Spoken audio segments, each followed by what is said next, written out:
Hello, everyone. I'm delighted to welcome you to the latest edition of Grenzebach Gleer and Associates Thought Leadership Series. Today, we're joined by about 84 so far advancement professionals, and we have registrants from 12 different countries and more than 30 states for this webinar, closing out, setting up what independent school fundraisers need to do now. Welcome, everyone. I'm so pleased that you're here, as are my colleagues. My name is Liz Farr. I'm honored to lead GGNA's independent schools practice. GGNA's first client in 1961 was an independent school, and over the past 60 years, we've served hundreds of school clients. 6 decades later, in 2022, we've been serving about more than 24 clients per year and helping them to achieve substantial and sustainable fundraising growth. The focus for today's webinar is to share some observations and practical advice for strengthening advancement work in independent schools. July 1 marks for many of you the start of a new fiscal year, abundant with both opportunities and perhaps some challenges. Drawing on our collective experience working with schools across the country, of many different types, many different sizes, many different missions, we aim to share some insights with you today about how all of you should be preparing to launch a very successful fiscal year 23. Joining me today are 3 of my GGNA colleagues who are independent school experts as both practitioners and consultants. Senior Vice President Mary Carrasco, an independent school alumna, parent of alumni, and former trustee, joined GGNA in November of 2021. Mary previously led 9-figure campaigns at both Mercersburg Academy and Sidwell Friends School. She's a former board member and CASE laureate, meaning she has volunteered for CASE for decades. And Mary is the 2019 recipient of CASE's prestigious Robert Bell Crow Memorial Award, which is the highest honor for an independent school advancement professional. Jim McKee is also a senior vice president with GGNA, and over his 7 years at the firm has served dozens of independent school and higher education clients. Prior to GGNA, Jim led the fundraising programs at both Friends Central School and George School, where he worked with the donor who gave a record-breaking $128 million gift.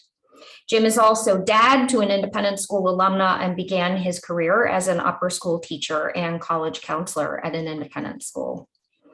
Vice President Kristen Wilson joined GGNA almost exactly a year ago after a 2-decade career in educational fundraising, both in higher education and independent schools.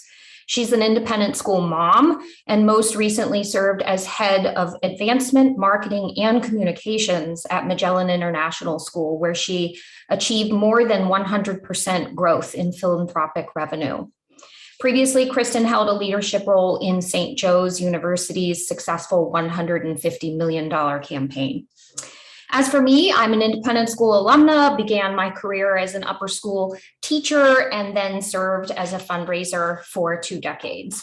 I joined GGNA 5 years ago and benefit every day from the partnership and wisdom of these colleagues, and I know you will too. So let's get to the discussion. First, just a quick announcement. We have prepared lots of questions and answers, but we welcome your additional questions. Please, if you have a question, use the Q&A button on the Zoom screen, and we'll try to get to it, but if we don't, know that we'll attempt to answer it via email and engage with you in that way. So now on with the discussion, and Mary Carrasco is going to serve as our Master of Ceremonies. Thank you, Liz, and thanks to all of you who have joined us this afternoon.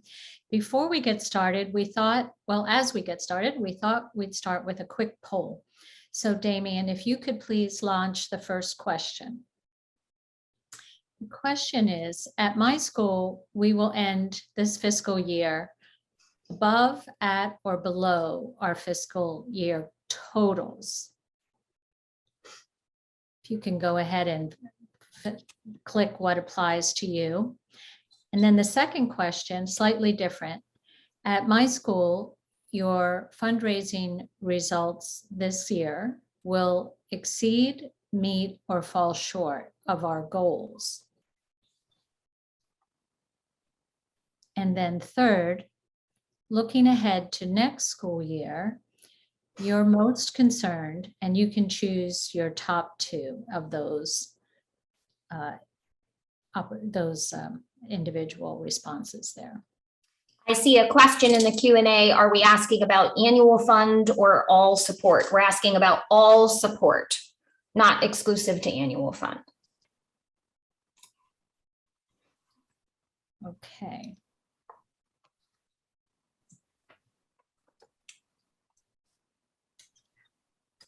Can't tell how that's coming along. Hopefully you all are getting to that quickly, and thank you for your feedback. We'll have the results soon.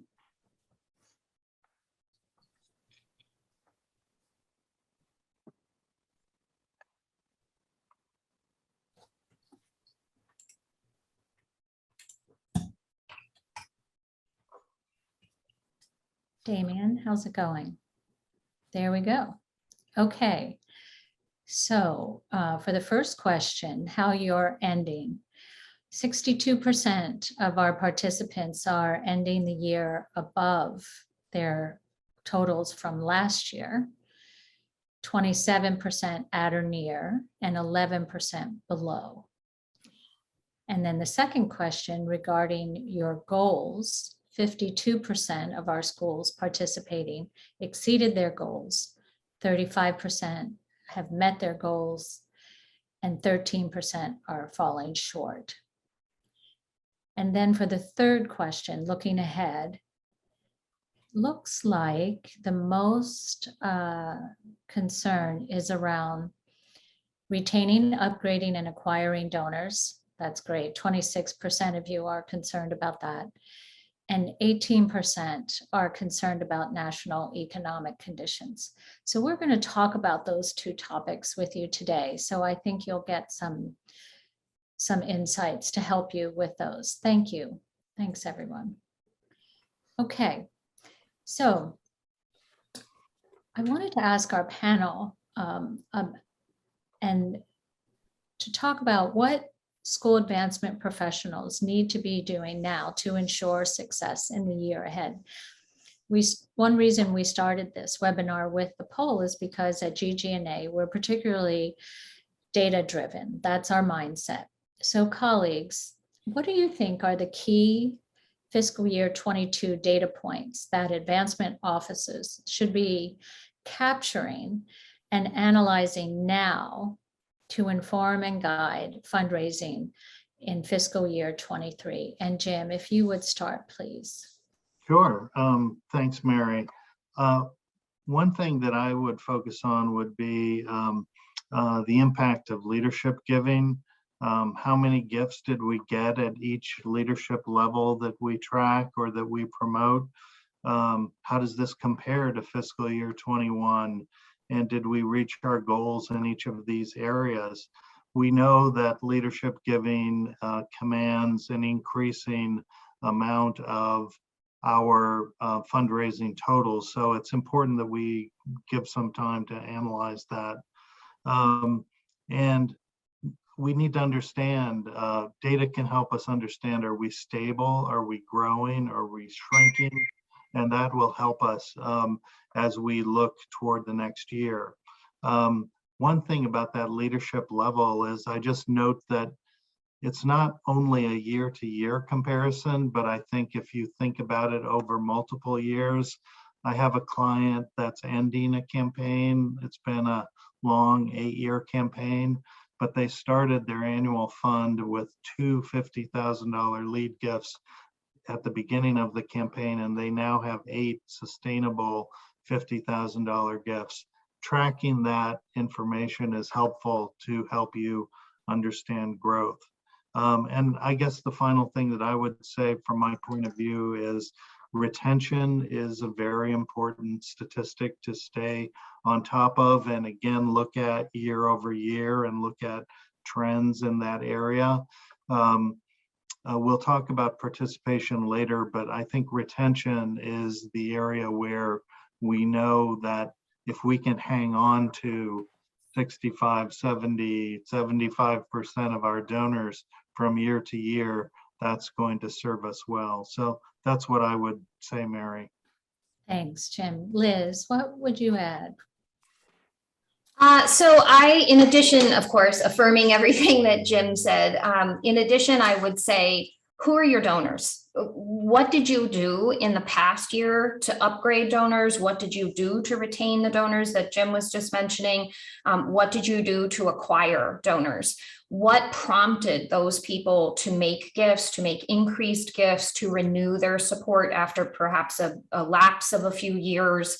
Was it a particular mailed appeal that you used? Was it a leadership gifts committee, a phone-a-thon, a giving day? Understanding how you captured donors and recaptured donors, upgraded donors is vital to understanding the behaviors that in the coming year you should be amplifying or abandoning. And I think that that's the, sometimes we get to this point in the year and we go, phew, we made it. But this is the time to examine what served us and what didn't serve us, and then know what we need to duplicate or not. I also would say, don't just look at the quantitative data.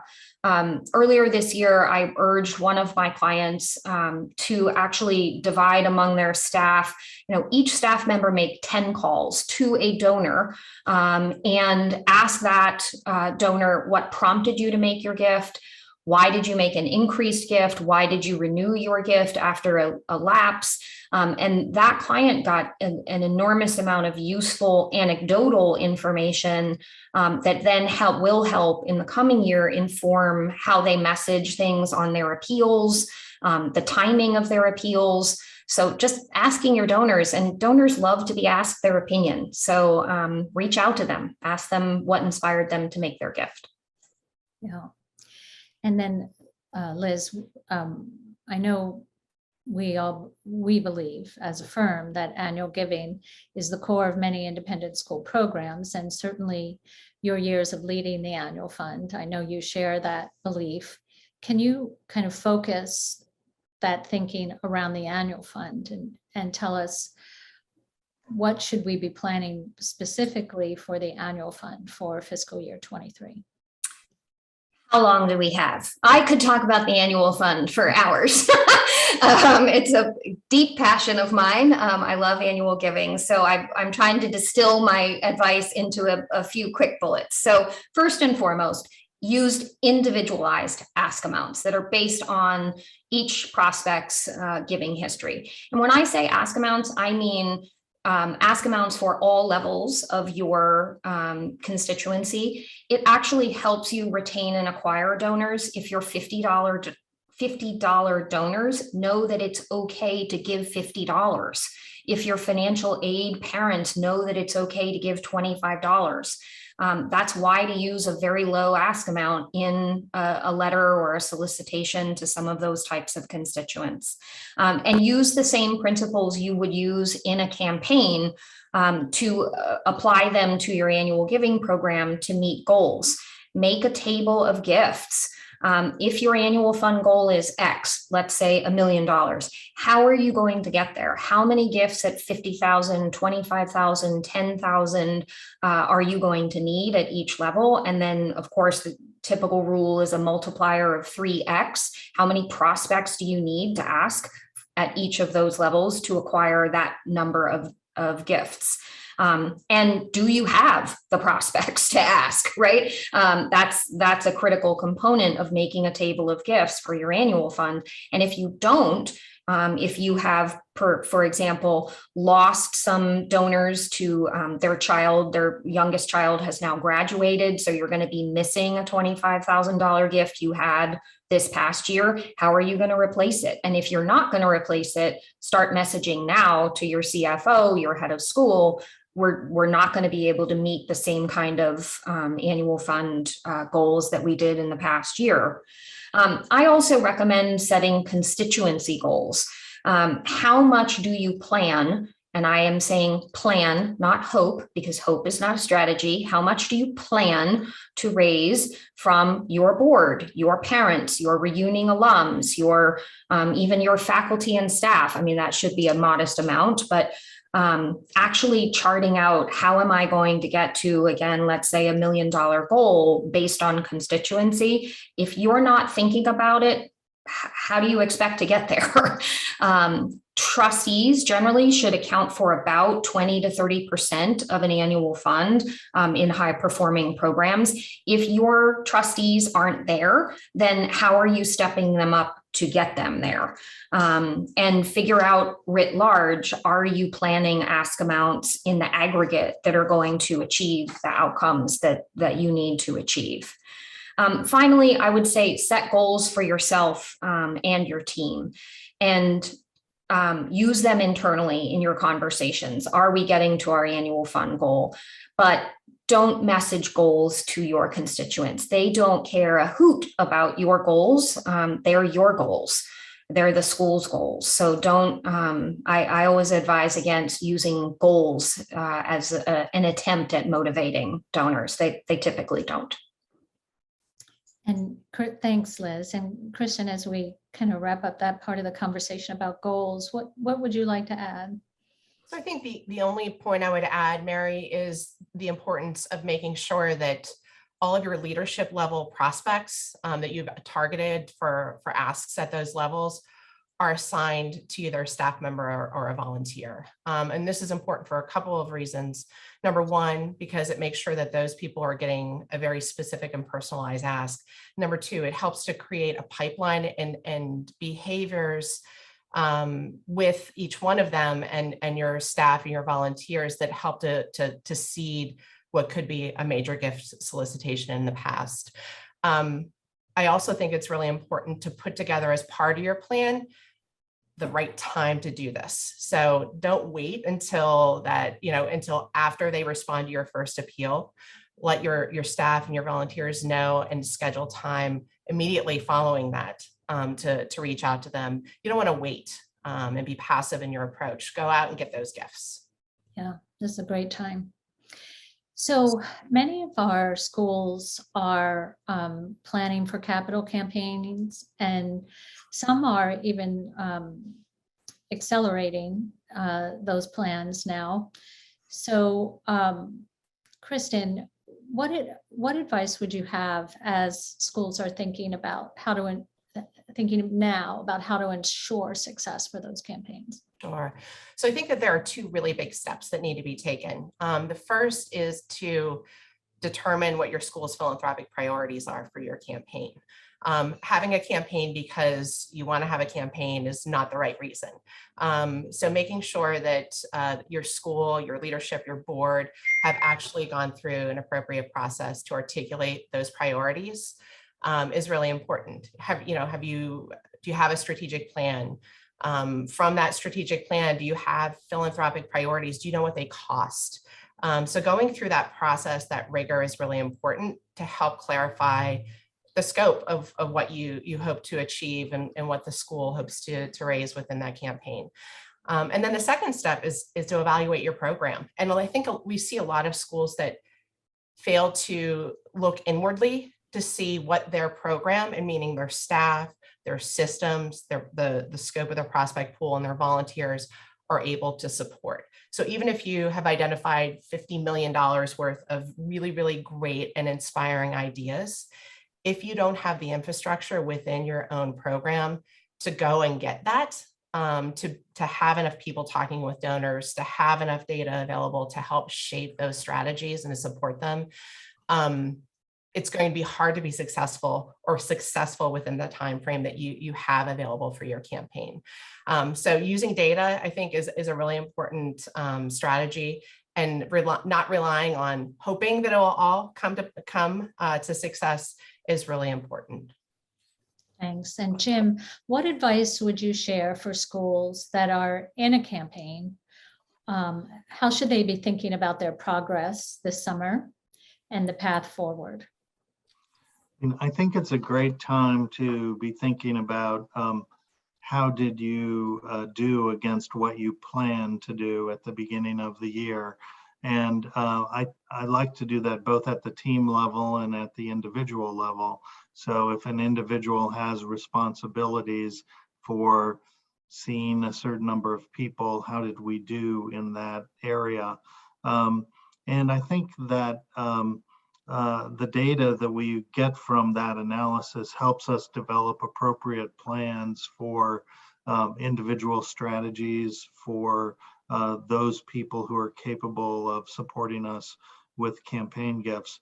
One area that can often be sort of a challenging finding is that our head of school did not do as much as we had planned. And so it can be an opportunity to use data to sit down with the head of school and say at the beginning of the year, this is what we planned, this is where we ended up, there's a gap, we need to talk about how do we arrange things so that we don't have that next year.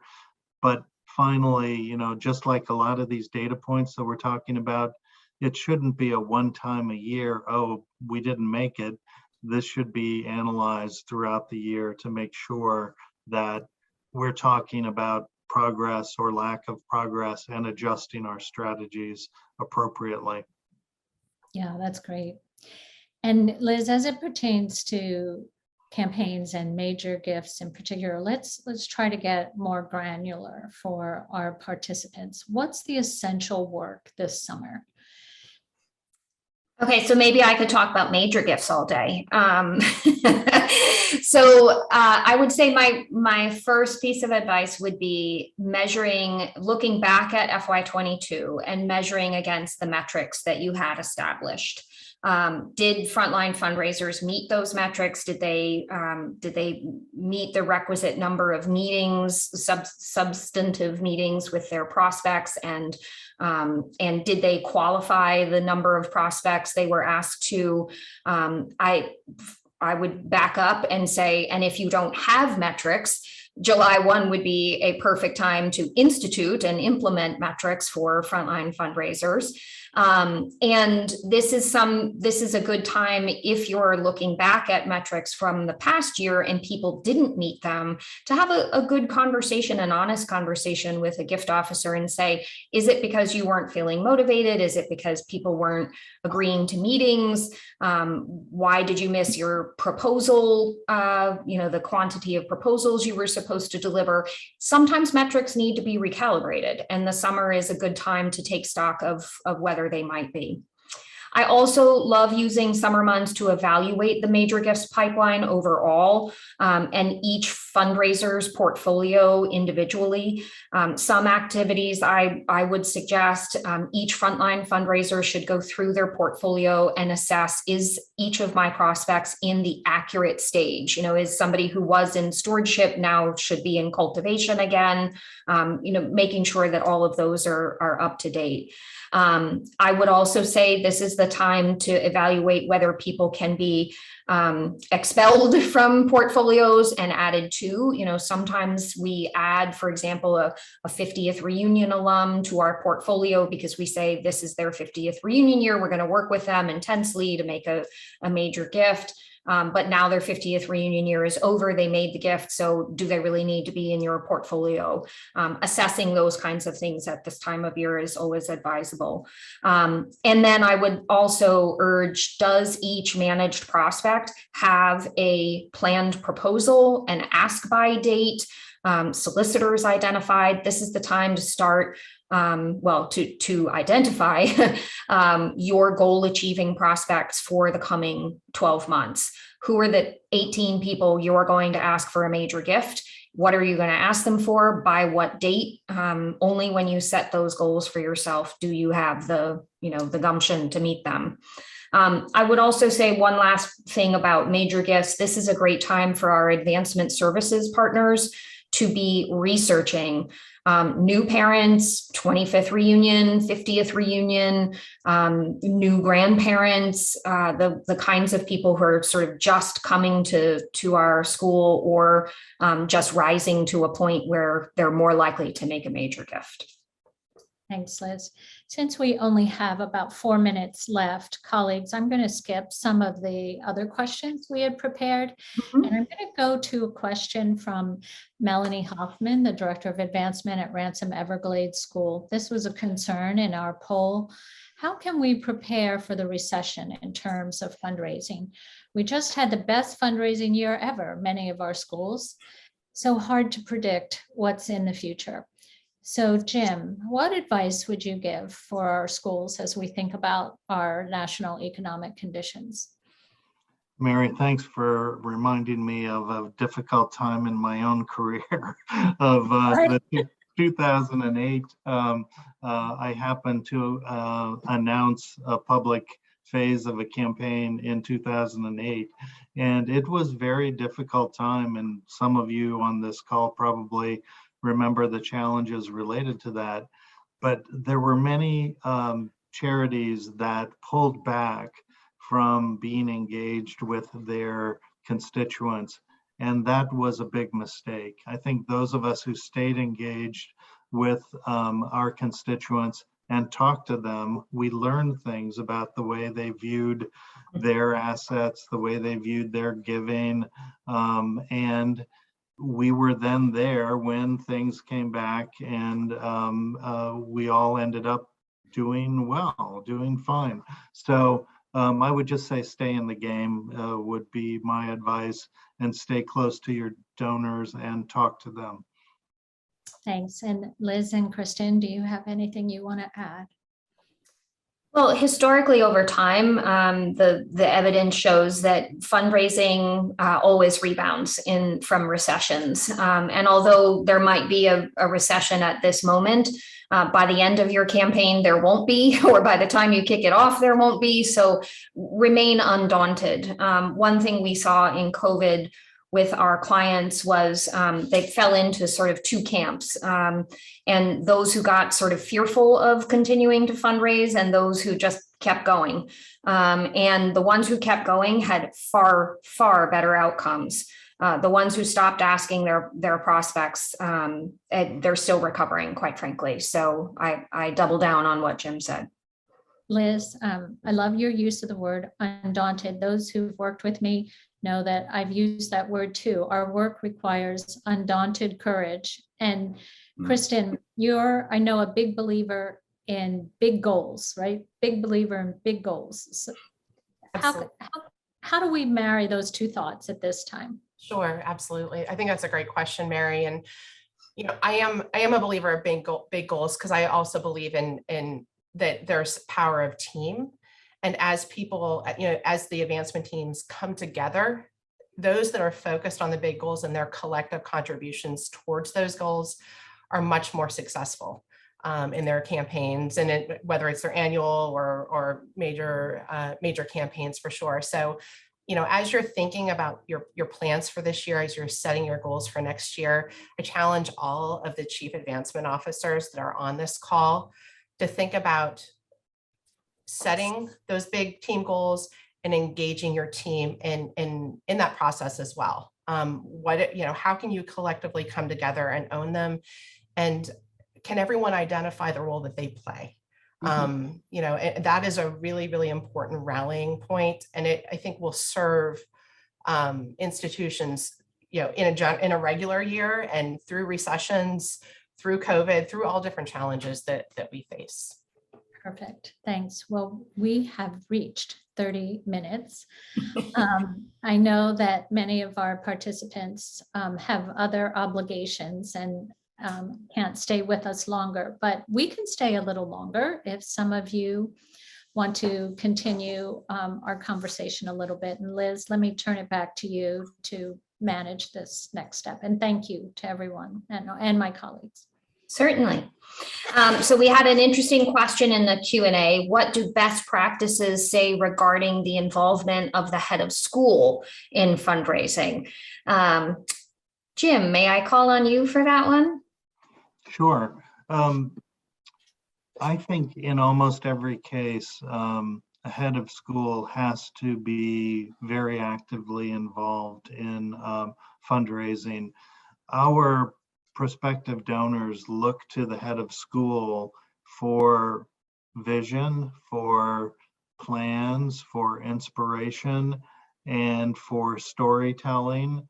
And so I think that every head of school needs to play a role. I know that many of us have experienced varieties of approaches from heads of school, but our job is to try to help them shine in the roles that they can play, and in seeing that, as I say to many of them, this is probably the most joyful part of their work, of a very tough job that a head has to do, but getting partners to help them achieve what they want to achieve can be very fulfilling. And so that's what best practice would be that I would observe. Kristen, what would you add? Yeah. I just had a conversation about this yesterday with a client, and shared that, as we all know, very few heads actually come through advancement. So, by default, this is unfamiliar territory for them.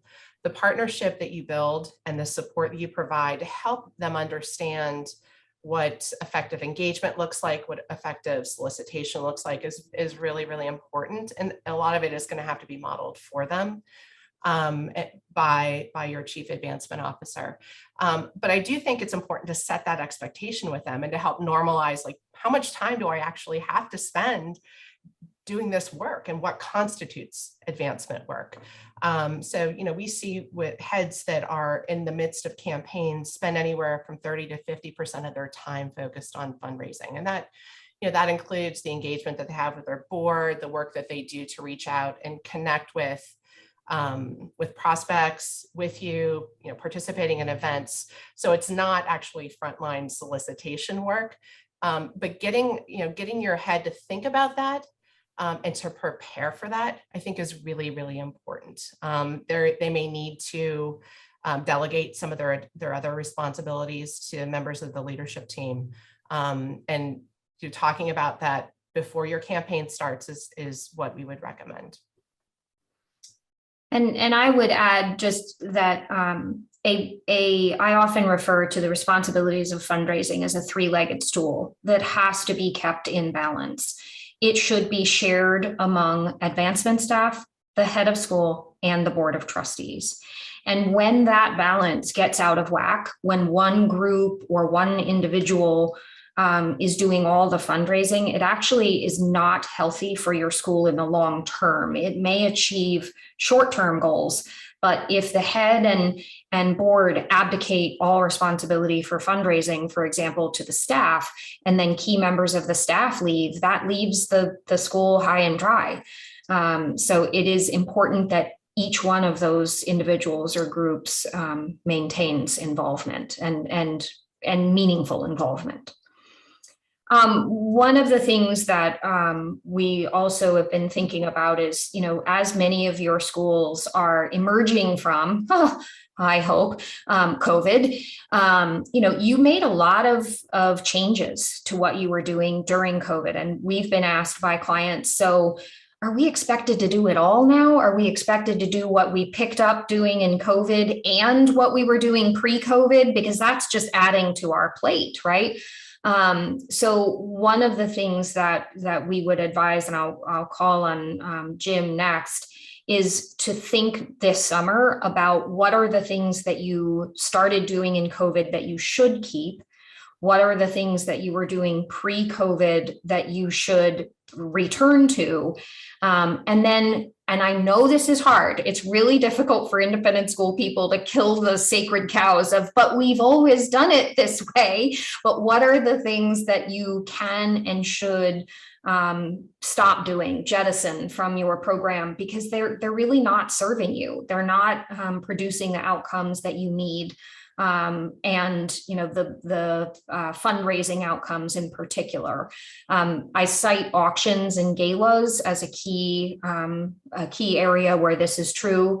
Many of you went to virtual versions of those things during COVID, and now you're getting pressure. Oh, well, now we should go back to the big party. And I hope you're actually thinking, is that big in-person party what is best serving our community, raising the best money? I'm not saying it is or isn't, but I think it's a question you should be asking yourselves. Jim, what would you say? I'll just give a quick comment about a tactic, which is I do think we learned that we can do some very efficient things using a virtual meeting. For example, stewardship can really use virtual meetings and reporting, and we can engage faculty and students in those quick snippets of how we share with an individual or a group of donors that just are not possible to do in person. And so I think that we have to say there are some efficiencies, and it actually may be superior in sometimes for certain activities to use virtual meetings. So I would encourage us to think that way. Kristen, there's a question in our Q&A that I think you're uniquely qualified to answer. What advice do you have for smaller development offices about preparing for the coming year? Sure, I agree that I'm uniquely qualified to answer that. Both working with small advancement offices and running one myself. I think the most important thing is setting your priorities and giving yourself the grace to say, I can't do something. Where can you get when you set your goals, what are the most important drivers for that success?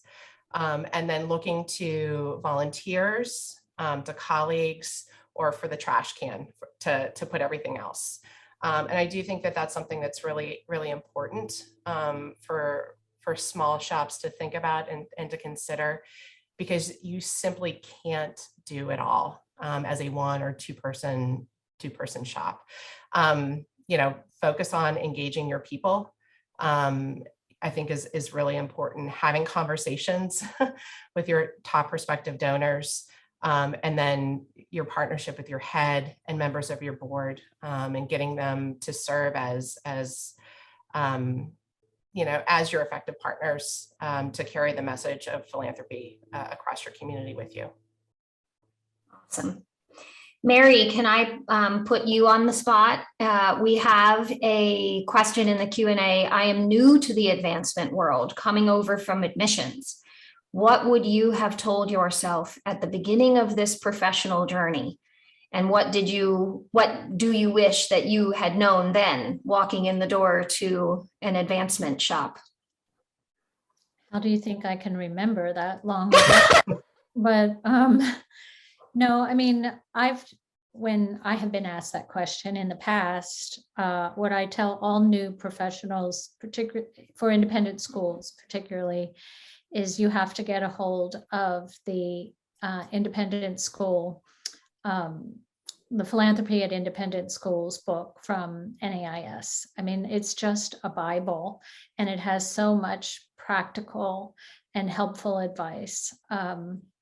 So I would do that first. And then the other thing I say also to mid-level and even senior people is I always asked myself, have I talked to 3 people today? Have I talked to 3 donors or prospective donors today? Like I try not to wait, but if I got to about 3 o'clock and I hadn't talked to anybody yet, at the time we picked up the phone, right? But I made sure that I talk to people every day. And I think that's so essential to our work, because we can get overwhelmed by data and tasks and meetings and planning and evaluating. But if we lose that connection to our donors and prospective donors, then we've lost it all. So ask yourself every day, have I talked to 3 people? And if you haven't, do it.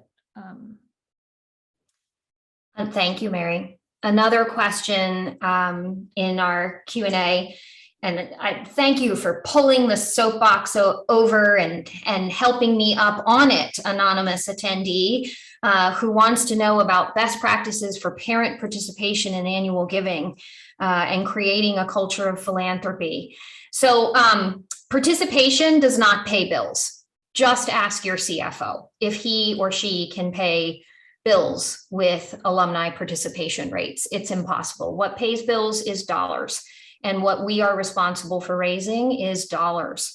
I think it's important to focus on donor retention, donor upgrades, donor acquisition, but participation rates are a fruitless, in my view, with only maybe one exception, and that would be the Board of Trustees, fruitless endeavor.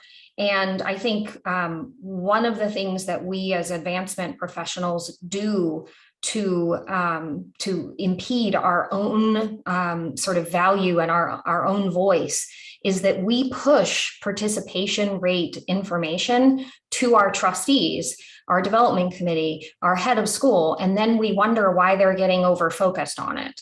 We should be pushing what we want them to ask about.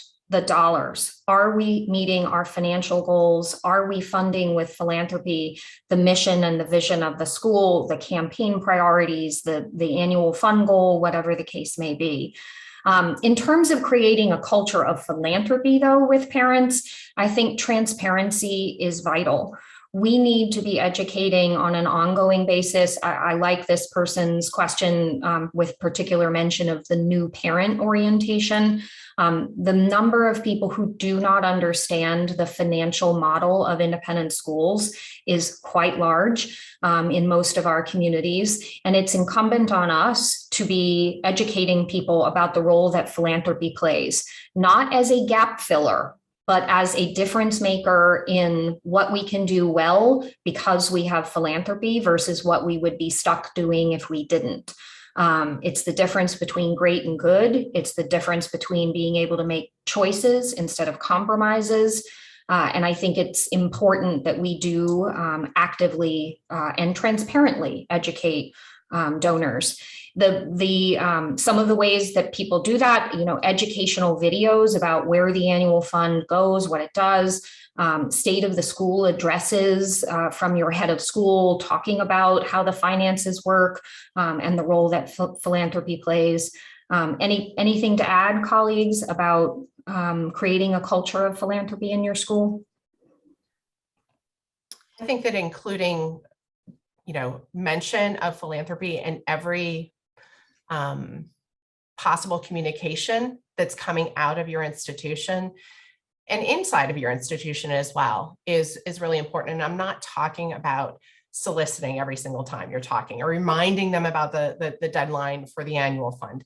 What I'm talking about is talking about the impact that philanthropy has had on your institution, for your students, for your faculty and staff, for the community at large, and having that be a reoccurring theme. I think that approach helps it further embed it into the vernacular that you have in the way that you talk to your people. And I would add too that the partnership with your CFO and of course your head of school are essential in this. Usually heads of schools are great storytellers, and having them weave into their stories the role that philanthropy has played in making the achievements of the school possible is a great soft way of informing the community about philanthropy. And the CFO, I had a great CFO I worked with once who designed the invoices for tuition so that it started with the total cost of education and then provided what came from endowment and then what parents paid. And so even on the invoices from the school, you were getting the message about the importance of philanthropy. Thank you. Okay, we're going to wrap up. Two quick more questions and answers.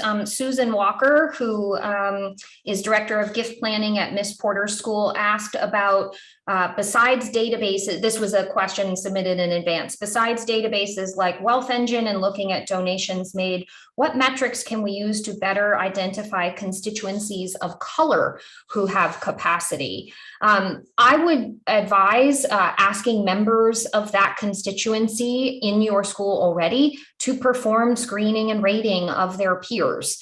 I believe screening and rating exercises is a tremendously undervalued and underutilized tool. If you don't know what I mean by screening and rating, basically what you do is you produce a list of people, constituents at your school, and you share it with a volunteer and say, read this list and identify the people that you believe have capacity to make, set your level, a gift of $50,000 or more, a gift of $500,000 or more, whatever your major gift level might be. And then please identify the people who you believe you could be helpful with. Doesn't mean you have to solicit them, but you could be helpful in cultivating them, introducing the head of school, etc.